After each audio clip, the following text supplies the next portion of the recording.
Black women in this country have fought for equal pay and equal access to loans for generations so they can start their own businesses and buy homes. But new data out today from Goldman Sachs shows they are still 2 times more likely to live in poverty, and their average hourly wages are 34% less than white men. They're also less likely to own their own companies.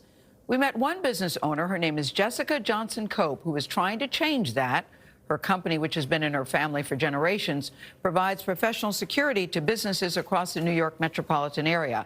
Here's her story in her own words. My name is Jessica Johnson Cope. I am the president and CEO of Johnson Security Bureau, the oldest Black-owned security firm in New York State. Johnson Security Bureau is a third-generation family-owned and operated security services firm based in the Bronx, New York. Founded by my grandparents, Dorothy and Wilbert Johnson, they started the business in their house in 1962 to create a company where they could provide jobs for people in the community. You may not see a lot of women-owned firms in our neighborhood. You may not see a lot of big businesses coming here, but when they see Johnson Security Bureau, it gives them a sense of hope that there is someone who looks like them, who's achieved some level of success. The Goldman Sachs 10,000 Small Businesses program was launched in 2009 as an answer to the financial crash of 2008. And I got the chance to interview with one of the members of the executive team at Goldman Sachs. She said, what if you had resources? What if someone showed you how you could better run your business? What if you could use other people's money and in that way put more people to work and have a greater impact on your community? And we've had sensational results. I mean, we've gone from 16 employees to over 160. Our revenues have increased significantly. If you have the desire and you have the right tools, you can find success, whatever that means to you. 16 employees to 160. That's impressive growth. Goldman Sachs is announcing a new $10 billion plan to invest in jobs, healthcare, and housing for Black women. Chairman and CEO David Solomon joins us with the head of the firm's urban investment group, Margaret Anadu.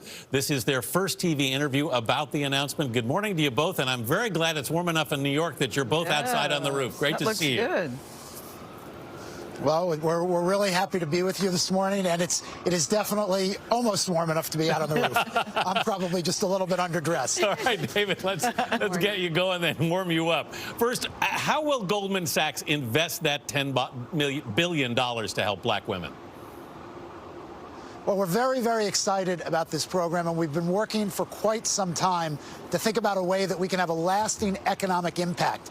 The earnings gaps and also the wealth gaps that exist for Black women who are so important in the community based on all they're doing are very, very significant. And so we've really been working toward putting together a longer-term plan to disperse this capital in ways that can really drive broader economic participation, narrow gaps, and really help drive more participation in the economy. And I'd like Margaret to talk a little bit about some of the things that we're thinking specifically about to drive those results over time. Go ahead, Margaret. Yeah.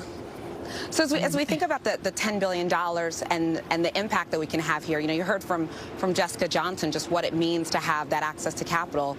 But we want to do something much broader here. And that's why we want to invest in healthcare, education, housing, childcare. Because stepping back, right, these are the foundational elements in a Black woman's life that really drive economic prosperity. And we think when we can start to narrow some of those opportunity gaps, we unlock her potential, we lift her up. And that's not just important for those Black women, but also we're going to see the impact on their families, on our communities, and we feel pretty strongly we're going to drive progress overall. Margaret, in 2018, you were the youngest Black woman to be named a partner at Goldman Sachs. What needs to be done to get more Black women in leadership positions? I think even an initiative like this and what we're building, right, this is about the infrastructure that allows more Black women to be at the table. And so when we can get more Black women that college degree, when we can help with the upskilling, when we can help Black women really advance in their careers, you're going to see more, Black women at the table. And quite frankly, I think to sort of drive the type of progress in initiatives like this that we need to see. Well, seeing you standing there side by side with David Solomon, I think sends a very important message, Margaret. I want to go back to you, David, because I love the question that Jessica posed in the piece. What would you do if you had the resources? That she was asked that by Goldman Sachs. So why is this important to you? I want you to take us behind the scenes about your thinking on this. And it's more than just making opportunities for black women in business.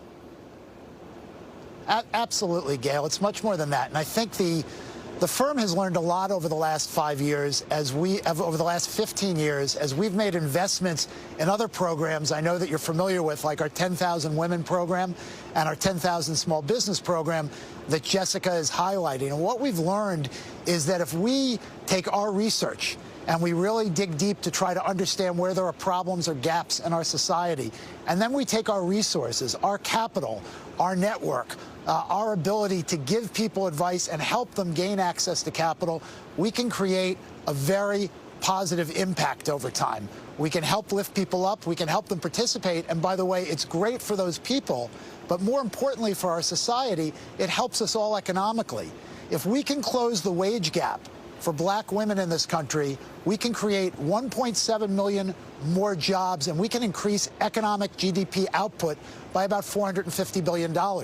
So we all benefit from broader participation, and that's why the research that we're putting out this morning, Black Womenomics, helps us understand where we can all make investments to help drive our society forward.